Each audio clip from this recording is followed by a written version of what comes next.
ان میں سے 2.5% کی جو ہے یہ کیا کر دے، اس کو زکوٰۃ کی نیت سے ادا کر لے۔ اور میں نے عرض کیا کہ زکوٰۃ کی ادائیگی کے اندر کوشش یہ ہو کہ پہلے اپنے جو فقیر محتاج رشتہ دار ہیں ایسے رشتہ داروں کو جو ہے وہ زکوٰۃ دے۔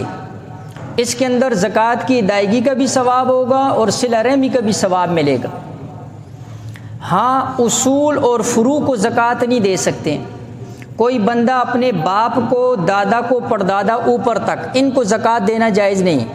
اسی طرح اپنے اولاد، پوتے، پوتیاں، نواسے، یہ جو نیچے تک ان کو فروع کہتے ہیں۔ اصول اوپر والے جو رشتہ دار، فروع اصول جن سے یہ پیدا ہوا، فروع جو اس سے پیدا ہوئے، ان کو زکوٰۃ دینا جائز نہیں۔